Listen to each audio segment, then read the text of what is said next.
A very good morning to all the students of class 9th. In today's class, we are going to start a new unit, that is application of IT and ITES. See, our day-to-day life has completely changed because of the technological advancements. A lot of things have changed in our daily life. New technology is coming up every minute. So if we say that technology has virtually transformed the entire world into a global village, then it would not be wrong.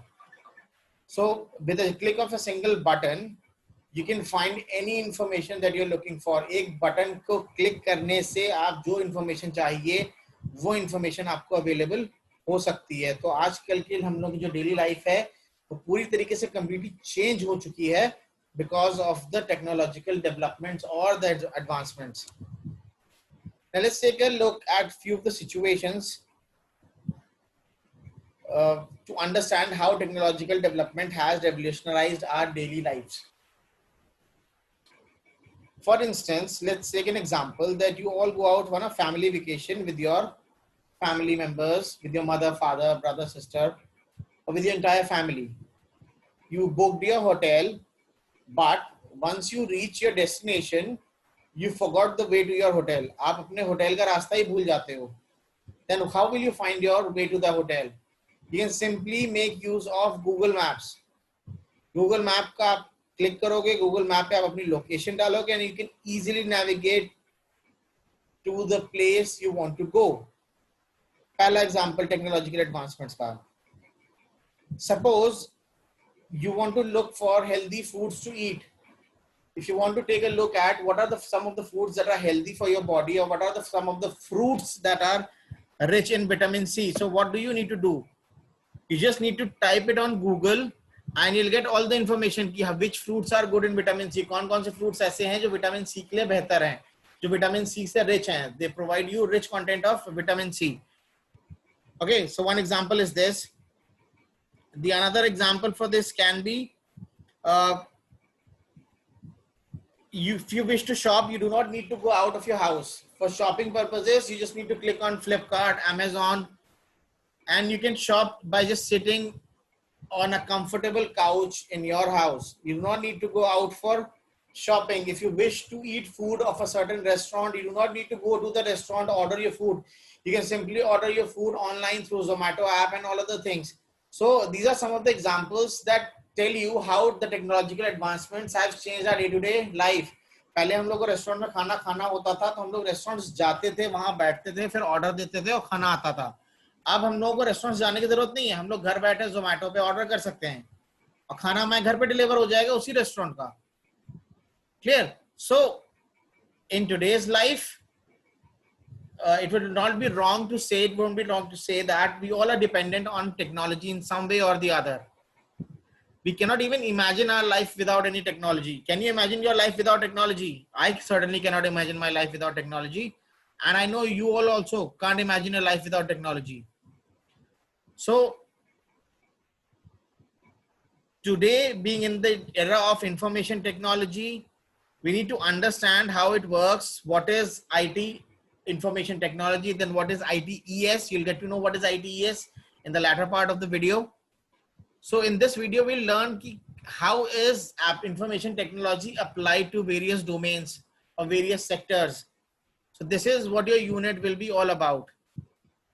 So let's quickly start. This was just a formal introduction of your unit, right? So let's start with first information technology or IT in short form. Over the years, information technology has completely changed. Okay. In today's day and age, if we talk about IT, it means we are referring to the use of computers and other resources for the purpose of creating, store, manage and exchange all kinds of information. So आज के दौर में information technology क्या है? Information technology है computer के इस्तेमाल या कंप्यूटर और किसी अदर रिसोर्सेज के इस्तेमाल से किसी कुछ क्रिएट करना, स्टोर करना, मैनेज करना या किसी भी इंफॉर्मेशन का एक्सचेंज होना. That comes under information technology. आज के दौर में in today's world every business is dependent on IT. They have integrated information technology in their own businesses. उन्होंने अपने business में information technology को integrate कर दिया है, जोड़ लिया है. ऐसा क्यों किया? Because information technology offers us several benefits. Like the first benefit is that it helps you reach more potential customers. So if imagine you all have a business, so what will information technology do? It will help you in reaching more potential customers, right? It will provide better services to the consumers. आप ज्यादा से ज्यादा customers तक पहुंच सकते हैं और बेहतर सर्विस दे सकते हैं. आप अपने कंज्यूमर्स का फीडबैक भी ले सकते हैं ताकि आप अपने बिजनेस को और इंप्रूव करें, राइट? सो कुछ बेनिफिट्स ये हुए. आप अपने कॉस्ट को रिड्यूस कर सकते हैं, एफिशिएंसी बढ़ा सकते हैं. You can streamline and reorganize all your operations of the business. You can certainly, जब cost decrease होगा तो obviously the profit of your business will maximize and you'll reduce the amount of waste that you are producing, right? It will give you a sustainable relations with your key associates as well. You'll be able to maintain long relationships with your business associates with the help of information technology. Right, so these are some of the benefits की information technology को business में अगर integrate करते हैं तो हमें क्या फायदा होगा. Okay, so these are some of the benefits of these things. Now let's discuss what is ITES. और ITES का full form होता है Information Technology Enabled Service. What is the full form? Information Technology Enabled Service. ठीक है, जैसा कि नाम बता रहा है, वो सर्विस जो इंफॉर्मेशन टेक्नोलॉजी का इस्तेमाल करती है उसे कहते हैं ITES और इंफॉर्मेशन टेक्नोलॉजी इनेबल्ड सर्विसेज. इनका काम क्या होता है? ये किसी भी बिजनेस ऑर्गेनाइजेशन की एफिशिएंसी बढ़ाती हैं और कॉस्ट को रिड्यूस करती हैं. ठीक है, अगर और सिंपल टर्म्स में इसको समझना चाहें तो ये कह सकते हैं कि एक तरीके की आउटसोर्सिंग सर्विस होती है जिसमें हम लोग इंफॉर्मेशन टेक्नोलॉजी का यूज करते हैं. ITES can involve human resources, insurance, finance, banking, telecommunication services, etc. So some of the most common examples of ITES that you have come across in your day-to-day life can be a call center or a BPO, a back office organization, a content development organization, एक organisation जो logistics को manage करती हो. So all these things are an example of an ITES. हर ITES के लिए दो चीजों का होना बहुत जरूरी है. पहली, टेक्नोलॉजी जो सर्विस को इनेबल करे, और दूसरा एक कम्युनिकेशन डिवाइस. ठीक है, दो चीजों का IT सर्विस में होना, ITES की सर्विस में होना कंपलसरी है. It involves two things. ITES service क्या चीज, दो चीजों से इन्वॉल्व होता है, बनता है. टेक्नोलॉजी जो सर्विस प्रोवाइड करती है और कम्युनिकेशन डिवाइस. क्लियर? अब अगर हम लोग बात करते हैं इससे फर्क क्या पड़ेगा, तो जब ये दोनों टेक्नोलॉजी कंबाइन होती हैं, जब ये दोनों चीजें टेक्नोलॉजी इनेबल्ड सर्विस और कम्युनिकेशन डिवाइस जब ये दोनों कंबाइन होती हैं, ITES सर्विस बनाती हैं, तो एक let's say you can say that बहुत अच्छा इंप्रूवमेंट देखने को मिलता है सर्विस की क्वालिटी में टुवर्ड्स द कंज्यूमर्स. ओके, तो अगर इसको और अच्छे से समझते हैं फिर कुछ एग्जांपल्स है. ठीक है, let's take some examples and let's understand. सबसे पहला एग्जांपल है call centre. The first example that comes is a call centre. Now what is a call centre? सबको पता है कॉल सेंटर क्या होता है? कुछ idea? I'll tell you what is a call center. ये बेसिकली एक सर्विस सेंटर होता है जो इंफॉर्मेशन प्रोवाइड करता है और कस्टमर की सपोर्ट के लिए होता है. ठीक है, यहाँ पे ट्रेन कंसल्टेंट्स बैठते हैं और high quality telecom facilities in लोगों को मिलती हैं. ये लोग इंटरनेट भी होता है इनके पास, सिस्टम पे इंटरनेट होता है, अच्छा ऑनलाइन इंफॉर्मेशन सारी ये एक्सेस कर सकते हैं. इसका सबसे अच्छा एग्जांपल हो सकता है कि if you face any problems with Jio, you can call the customer service of Jio. If you face any problems with Airtel, you can call the customer care of Airtel. So customer care of Airtel or customer care of a Jio is a very good example of a call center. ठीक है, वहां पे employees क्या करते हैं? वहां के employees जो होते हैं वो सबके सब एक ट्रेंड कंसल्टेंट्स होते हैं. उनकी ट्रेनिंग हुई होती है, वो ट्रेंड होते हैं पूरी तरीके से. उनको एक टेलीकॉम फैसिलिटी मिलती है जो कि बहुत हाई क्वालिटी की होती है. उनके आगे कंप्यूटर सिस्टम रखा होता है जिसपे इंटरनेट की एक्सेस होती है और उस कंप्यूटर पे वो जो भी इंफॉर्मेशन अपने क्लाइंट को देना चाहते हैं उससे रिलेटेड सारी इंफॉर्मेशन भी उसी सिस्टम पे मौजूद रहती है। ठीक है। अब कॉल सेंटर में जो भी कस्टमर्स होते हैं, जो भी कंसल्टेंट्स होते हैं या जो भी एम्प्लॉइज होते हैं, उनका काम होता है कॉल्स को रिसीव करना जो भी कस्टमर्स करते हैं और उनकी प्रॉब्लम्स को सॉर्ट आउट करना। ओके, अब जस्ट टेक एन एग्जांपल कि you are a customer, so what will you do. आप यूजुअली एक टोल फ्री नंबर पे कॉल करते हो जो सीधा आपका एक कस्टमर सपोर्ट सेंटर पे कनेक्ट होता है जाके। जैसे ही आपकी कॉल सेंटर पहुंचती है, वैसे एक वहां का ट्रेन्ड एम्प्लॉई आपका फोन रिसीव करता है और आपके सारे क्वेश्चंस का आंसर देता है। ठीक है। ये इंश्योर करने के लिए कि जो कस्टमर सर्विस है बहुत अच्छे से डिलीवर हो रही है, जो आईटी एक्सपर्ट्स होते हैं वो टेक्नोलॉजी को क्रिएट करते हैं ताकि वो कॉल सेंटर को सपोर्ट कर सके। For an example, there are analyst that are sitting in the call centre. जो भी आपकी और कॉल सेंटर एम्प्लॉई के बीच में बात होती है ना, वो रिकॉर्ड होती है ताकि बाद में उनकी सर्विस को और बेहतर बनाया जा सके, ताकि वो अपने एम्प्लॉइज को बता सके कि आपने कस्टमर से ऐसे बात करी, आप इसको और ऐसे अच्छे तरीके से हैंडल कर सकते थे या आप इसमें कुछ और चीजें ऐड कर सकते थे। तो ये चीजें वो लोग ऑडिट करते हैं। For that also they have a technology in place. Okay, अब आप सोचोगे कि अब भाई अब जियो पे आप कॉल कर रहे हो, अगर आप लखनऊ में रह रहे हो तो आपका कॉल सेंटर भी लखनऊ में होगा, ऐसा कोई जरूरी नहीं है। वर्ल्ड वाइड कनेक्टिविटी इंक्रीज हो चुकी है बाय मेनी फोल्ड्स, तो इससे कोई फर्क नहीं पड़ता आपका कॉल सेंटर लखनऊ में है कि नहीं है। आप कस्टमर एक वोडाफोन का कहीं भी हो सकता है, जैसे एक कस्टमर वोडाफोन का चेन्नई भी हो सकता है जो कॉल कर रहा है दिल्ली के कॉल सेंटर में। So a place does not matter for a call centre. Call centre can be located anywhere, okay, or any elsewhere in the world, wherever the company or the organization wishes to open a call center. So your call center can be easily opened there, right? Next example होता है BPO. There is a big difference between a BPO and a call centre. ठीक है, BPO का full form होता है business process outsourcing. Business process outsourcing का मतलब अपने बिजनेस का कुछ पार्ट किसी और ऑर्गेनाइजेशन को देना एक्सपर्ट हैंडलिंग के लिए। वो पार्ट जो आप नहीं कर पा रहे हो वो आप किसी और को दे दे रहे हो ताकि वो एक्सपर्टली उसको हैंडल कर सके। ठीक है, this comes under business process outsourcing. It is that part of your business that you outsource to any other organization that is expert in handling that process, जो उस प्रोसेस को हैंडल करने में एक्सपर्ट हो।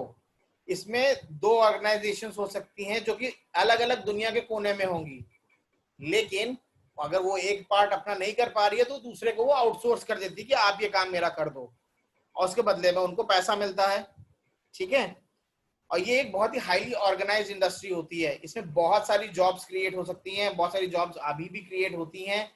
ठीक है, और ये हमेशा दो पार्ट्स में डिवाइडेड होता है। It offers two types of services. पहली सर्विस होती है back office and the other service is front office. It offers two types of services, front office service and back office service.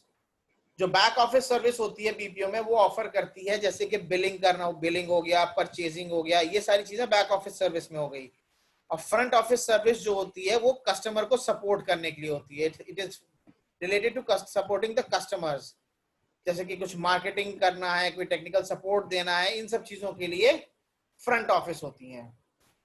Other BPO services जो offer होती हैं companies के द्वारा वो हो सकती हैं कोई ट्रांजैक्शन या payment facility, document management services, order management services, accounts का मैनेजमेंट और सर्विसेज, कोई technical support, telemarketing, customer support, health care services. इस तरीके की कई सारी सर्विसेज हैं जो एक बीपीओ ऑफर करता है।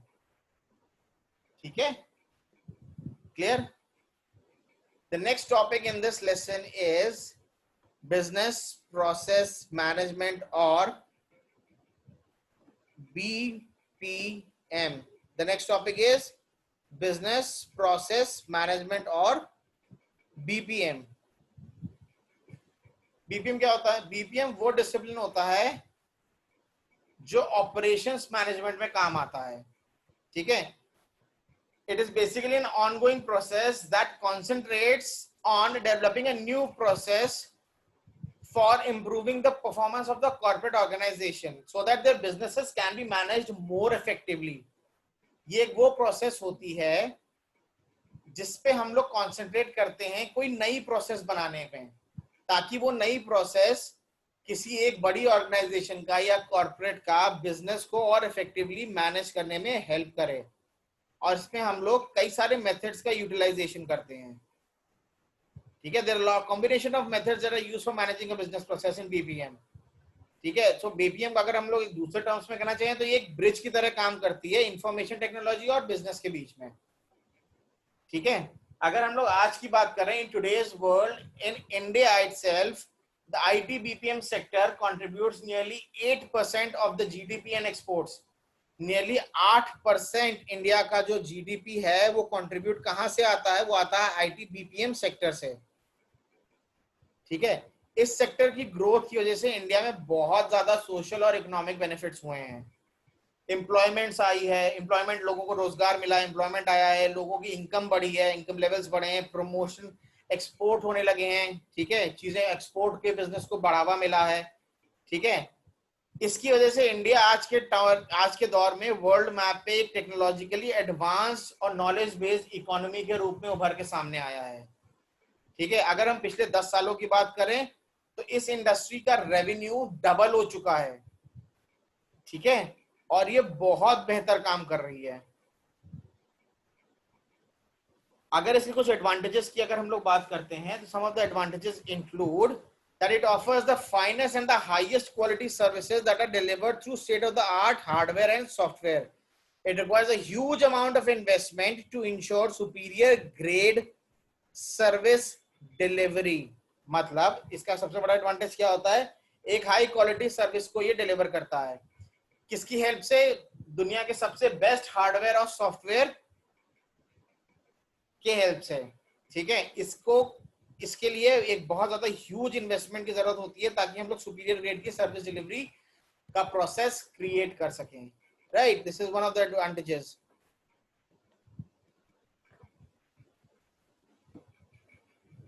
The other advantage includes is कि जो सर्विस हम लोग प्रोवाइड करते हैं आईटीबीपीएम की तरफ से वो एकदम फ्लॉलेस होती है, एकदम एक्सीलेंट सर्विस होती है। ठीक है, और बार बार उसमें क्वालिटी चेक्स भी होते रहते हैं। ठीक है, तो जो आईटीबीपीएम सर्विस प्रोवाइड कर रहा है, ठीक है, वो एक फ्लॉलेस सर्विस प्रोवाइड करेगा, उसमें कोई गड़बड़ी होगी ही नहीं। और क्यों? क्योंकि वो बार बार क्वालिटी चेक्स करता रहेगा। ठीक है, जो इंडिया की गवर्नमेंट है वो भी बीपीएम सेक्टर को बहुत ज्यादा बूस्ट कर रही है। वो भी जो इंफ्रास्ट्रक्चर जरूरी है, जो लॉजिस्टिक्स जरूरी है, उस तरीके से गवर्नमेंट ऑफ इंडिया आईटीबीपीएम सेक्टर को सपोर्ट कर रही है। जो भी इंडियन गवर्नमेंट से बन पा रहा है वो हर तरीके से, चाहे वो इंफ्रास्ट्रक्चर के टर्म्स में हो, चाहे वो लॉजिस्टिक सपोर्ट के टर्म्स में हो, Indian government is supporting the BPM industry to the हिlt. Whatever is in their grasp, they are doing it. Right? Now, those were some of the examples of the benefits. Sorry, those were some of the benefits of the BPM or business process management or BPM industry. अब अगर हम लोग BPM industry का structure समझना चाहें, ठीक है, तो अगर जो आईटी बीपीएम इंडस्ट्री होती है वो कुछ पैरामीटर्स के बेसिस पे क्लासिफाई होती है। पहला, वो एरिया जिसको कंपनी सर्व कर रही है। दूसरा, किस टाइप की सर्विस प्रोवाइड हो रही है। तीसरा, कंपनी की ज्योग्राफिकल अप्रोच या रीच क्या है। और चौथा, कि जो ऑपरेशंस कंपनी कर रही है और जो प्रॉफिट अर्न हो रहा है उस पे, जो ऑपरेशन आईटीबीपीएम करेगा उसका स्कोप क्या है और प्रॉफिट कैसे, क्या कितना अर्न करेगी एक ऑर्गेनाइजेशन। तो इन बेसिस पे आईटीबीपीएम इंडस्ट्री को हम लोग क्लासिफाई कर सकते हैं या डिवाइड कर सकते हैं। इसी क्लासिफिकेशन में आईटीबीपीएम इंडस्ट्री का एक टाइप होता है मल्टीनेशनल कंपनी, और जिनको हम लोग एमएनसीज भी कहते हैं, या मल्टीनेशनल कॉरपोरेशन। एक बड़ी कॉर्पोरेट ऑर्गेनाइजेशन होती है जो कंट्रोल करती है, जो ओन करती है या कंट्रोल करेगी production of goods and services एक से ज्यादा कंट्रीज में, अपने होम कंट्री के अलावा और भी कंट्रीज में वो गुड्स का प्रोडक्शन एंड सर्विसेज ना केवल ओन करे या कंट्रोल करे, तो वो कंपनी मल्टीनेशनल कंपनी कहलाती है। वो पूरी दुनिया में कई जगह पे उनकी लोकेशन हो सकती है। ठीक है, और इनकी कैरेक्टरिस्टिक्स क्या होती है? बहुत बड़ी कंपनी होती है, ठीक है, और इनकी एक्टिविटीज जो होती है वर्ल्ड वाइड होती हैं, लेकिन इनकी सारी एक्टिविटीज जो कंट्रोल होती हैं वो एक पेरेंट कंपनी से सेंट्रली कंट्रोल्ड होती हैं। जो इनकी पेरेंट कंपनी जो इनके होम टाउन में होगी, जो उनके होम कंट्री में होगी, वहीं से सारी एक्टिविटीज पूरे बड़े बिजनेस ऑर्गेनाइजेशन की कंट्रोल होती हैं। Clear? The next is ISP और इंडियन सर्विस प्रोवाइडर्स। ये वो कंपनी है जिन्होंने शुरुआत में अपना ऑपरेशन इंडिया में स्टार्ट किया, और ये सारी कंट्री, ये जो कंपनीज होती हैं, इनका सारा कंट्रोल सेंटर जो होते हैं वो इंडिया में ही होते हैं, लेकिन इनके वर्क प्लेस इंटरनेशनल लोकेशंस पे हो सकते हैं। ठीक है, so such organisations are called Indian service providers. Next होता है ग्लोबल इन हाउस सेंटर्स और GIC। GIC ऑर्गेनाइजेशन क्या होती है? अब GIC ऑर्गेनाइजेशन वो ऑर्गेनाइजेशन होती हैं जिनकी जो पेरेंट ऑर्गेनाइजेशन होती है, ठीक है, वो सिर्फ उन्हीं के लिए काम करती हैं और वो किसी एक्सटर्नल क्लाइंट के लिए काम नहीं करती। ठीक है, जो GIC होगा, जो इंडियन GIC होंगे, जो इंडियन ग्लोबल GIC होंगे, ठीक है, वो सिर्फ और सिर्फ अपनी कंपनी के लिए काम करेंगे, किसी बाहर की कंपनी के लिए काम नहीं करते, किसी एक्सटर्नल क्लाइंट के लिए काम नहीं करते हैं। ठीक है, पिछले 20 सालों में इंडिया का जो GIC है, ग्लोबल इन हाउस सेंटर्स, वो बहुत ड्रास्टिकली इंप्रूव हुआ है, बढ़ा है। ठीक है, क्लियर? इस समय की अगर हम लोग बात करें तो इस समय करीब इंडिया में 1100 GIC सेंटर्स हैं, जिनमें लगभग 9 लाख लोग नौकरी कर रहे हैं। ठीक है, ये कौन कौन से एरियाज में कवर करनी है, एक्सक्यूज मी, ये कौन कौन सी एरियाज को कवर करती है, जैसे कि साइबर सिक्योरिटी होगी, एनालिटिक्स हो गई, आर्टिफिशियल इंटेलिजेंस हो गया, डिजिटल इनोवेशन हो गया, ये सारे कुछ एग्जांपल्स हैं। ठीक है, जिनमें अभी भी हायरिंग चल रही है GICs में। ठीक है, now the next topic in this video that we are going to discuss is application of IT। ये IT का यूज क्या है? What is the application of IT? IT कहाँ कहाँ पे यूज हो सकता है? ठीक है,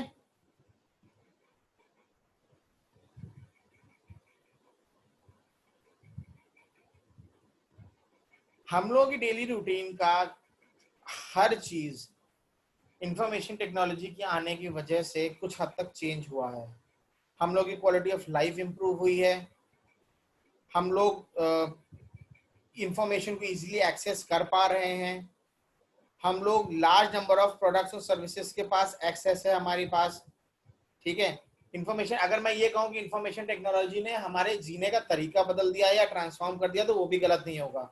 या जिस तरीके से हम लोग पहले काम करते थे वो तरीका बदल गया है, तो भी मैं गलत नहीं होगा। जिस तरीके से हम लोग बिजनेस करते हैं उसका तरीका बदल दिया, तो भी सही है। ठीक है, IT सर्विसेज के हमें बहुत सारे बेनिफिट्स मिलते हैं जिनको हम लोग गिन भी नहीं सकते हैं। ठीक है, लेकिन जैसा कि हर पॉजिटिव के साथ negative is attached, every boon has a bane, every pro has a con, every advantages, every product or any service that has advantages also has its fair share of disadvantages also. So हम लोगों को इन services का इस्तेमाल करते वक्त अपने आप को सेफ रखना चाहिए साइबर क्राइम या साइबर क्रिमिनल एक्टिविटीज से। So let's take a look at some of the applications of IT. Before I begin with the application of ITs and कहाँ पे यूज हो रहा है, we'll continue this topic in our next video. Thank you guys. We'll discuss the applications and this example in our next video. Thank you everyone.